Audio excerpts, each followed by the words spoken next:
Hello and welcome to Maverick Learners. In this series, we will learn about Java. But before we jump into it, it is necessary for the audience to at least learn some basic procedural language like C. So let's start with the first question. What is Java? Java is a general purpose programming language that is class-based, object-oriented and designed to have few implementation dependencies as possible. आपको पता ही होगा कि जावा object oriented बनाया गया है ताकि उसको उस हिसाब से यूज किया जा सके. Also Java is a platform. Java is also used as platform because it uses JVM, not the OS. ये ऑपरेटिंग सिस्टम को यूज करने के बजाय JVM को यूज करता है, जिसके कारण आप इसका प्रोग्राम एक कंप्यूटर में बना के दूसरा कोई भी कंप्यूटर में यानी कि दूसरा कोई भी प्लेटफॉर्म में चला सकते हैं. इससे कोई प्रॉब्लम नहीं होगा. साथ ही it is a high level, robust, object oriented and secure programming language. लेकिन जितना भी हो, ये 100% ऑब्जेक्ट ओरिएंटेड नहीं है. इसका कारण क्या है?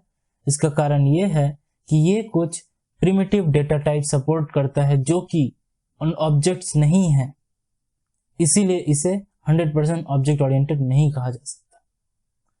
तो चलिए अब थोड़ा हिस्ट्री के बारे में जान लेते हैं कि जावा का शुरुआत कहाँ से हुआ. तो जावा एक प्रोजेक्ट के रूप में शुरू हुआ जिसे शुरुआत किया जेम्स गॉसलिंग ने. उनके साथ थे माइक शेरिडन और पैट्रिक नॉर्टन. वो एक प्रोजेक्ट को शुरू किए 1991 जून में. It was decided to be design for interactive television but it was too advance for that time. उस समय का जो डिजिटल केबल टेलीविजन इंडस्ट्री था उसके लिए ये बहुत एडवांस्ड था, तो इसे यूज किया नहीं जा सक रहा था.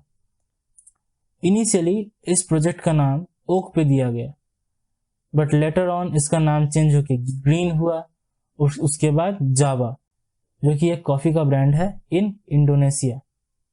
गॉसलिंग ने चाहा था कि C और C++ के स्टाइल में इसे डिजाइन किया जा सके ताकि जितने भी प्रोग्रामर हैं उनके लिए इसे अडॉप्ट करना इजियर हो. और ये साबित भी हुआ कि वो बहुत ज़्यादा पॉपुलर हो गया. लॉन्च होते ही बहुत ज़्यादा पॉपुलर हो गया.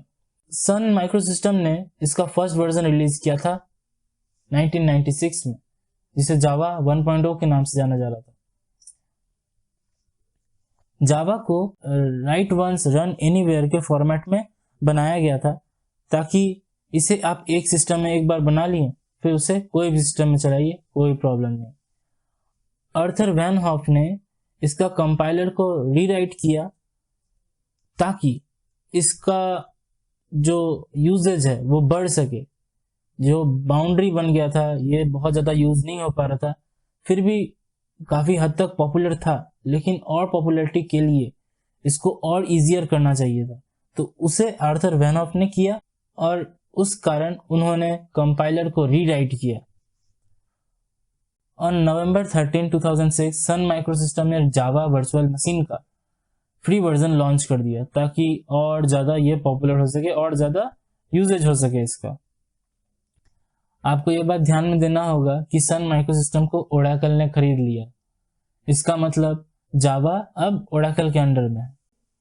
जावा का कई वर्जन है, अलग अलग तरह के वर्जन है, बट हम लोग बेसिकली 4 ही जानते हैं जो बहुत ज़्यादा यूज़ होता है. इसमें जावा कार्ड, जो कि आप सिम कार्ड्स में देख सकते हैं, सिम कार्ड्स में जावा प्रोग्रामिंग का यूज़ होना. जावा माइक्रो एडिशन, जो फ़ोन पहले फ़ोन आया करता था कीपैड वाला, उसमें यूज़ हुआ करता था. जावा स्टैंडर्ड एडिशन, जो कि सेट टॉप बॉक्स, राउटर, इन सब में यूज़ किया जाता है. साथ ही जावा एंटरप्राइज एडिशन, जो कि सर्वर्स में यूज़ किए जाते हैं, जो कि लार्ज स्केल में यूज़ किया जाता है. एक और है जावा FX, जो कि रिच इंटरनेट एप्लीकेशंस के लिए यूज़ किया जाता है. It is a light weight user interface API. इसे यूज़ करना बहुत आसान है. चलिए उसे भी जान लेते हैं क्यों. तो RIA जो है वो एक सिंगल पेज एप्लीकेशन है जो कि अब आपको ये फीचर प्रोवाइड करता है कि आप ड्रैग एंड ड्रॉप कर सको.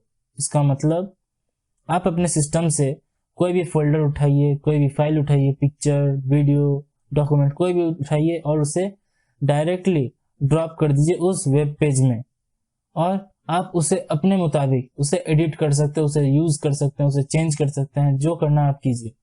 तो इसे हम लोग what you see is what you get editing भी कहते हैं। तो इसलिए यह भी बहुत पॉपुलर हुआ। जावा ऑब्जेक्ट ओरिएंटेड होने के कारण इसे कुछ प्रिंसिपल्स के साथ आना पड़ता है, जैसे कि object class based, inheritance, polymorphism, abstraction और डेटा एनकैप्सुलेशन इसमें शामिल है। अब चलिए ये जान लेते हैं कि एक जावा प्रोग्राम रन कैसे करता है। Now let us understand how a Java program is run. When compiling a Java program, the static compiler that is run using the command javac converts the source code to the bytecode, which are in the form of .class files. These .class files or the bytecode needs to be interpreted to convert it into a machine executable code. Bytecode of a program may usually consist of methods, variable, threads, and some other instructions. Even some package are included into it. So here, instead of invoking a method every time the code is interpreted, an optimized code is generated by the JIT for a particular machine.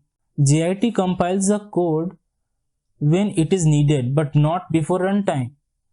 Whenever a program is executed, this compiled object code is invoked instead of interpreting the entire bytecode and is quite efficient. Now, if you don't know about the difference of compiler and interpreter, then let us understand what is compiler and interpreter. A compiler is a program that converts the entire code into a equivalent machine code at once, while interpreter takes the single instruction of the code, translates into an intermediate code and then into a machine code. And then if there occurs any error during the interpretation of the code, it has to reinterpret the previously interpreted code once again, which is a tedious process. So that's why compiler is more efficient in performance than interpreter. Now let us understand about JVM.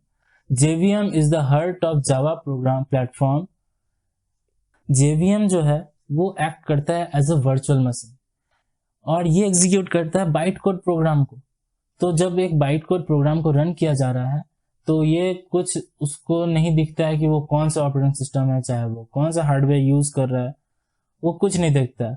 और यही feature इसको platform independent बनाता है। अब आप सोचिए, platform independent अगर नहीं रहता तो इसका मतलब क्या है कि जो जावा प्रोग्राम है वो जो लाइब्रेरी फंक्शन यूज करेगा वो ऑपरेटिंग सिस्टम का यूज करेगा। तो अगर वो हम वही प्रोग्राम को अगर कोई दूसरे सिस्टम में चलाते हैं तो वो तो रन नहीं करेगा। तो इसका मतलब ये हो रहा है कि जावा अपना खुद का क्लास लाइब्रेरी को लेके चलता है, जो कि जेवीएम के अंदर में होता है। ओके, तो क्लास लाइब्रेरी क्या है वो भी जान लेते हैं। Class library is a set of dynamically loadable libraries that Java application can call at run time. अब देखिए, क्लास लाइब्रेरीज वो सब में अपने साथ रखता है ताकि उसे डिफरेंट प्लेटफॉर्म में जाने के बाद उसको खोजना ना पड़े कि हमको ये क्लास नहीं मिला, ये लाइब्रेरी फंक्शन नहीं मिला, तो वो क्या करे, तो रन करना बंद कर दे? नहीं, वो क्या करेगा, अपना खुद का क्लास लाइब्रेरी लेके चलता है ताकि वो कोई भी सिस्टम में जाए, कोई भी ओएस में रन हो, वो वहां पर रन कर जाए। उसके पास खुद का लाइब्रेरीज है, वो रन कर जाएगा। तो आज के लिए बस इतना ही।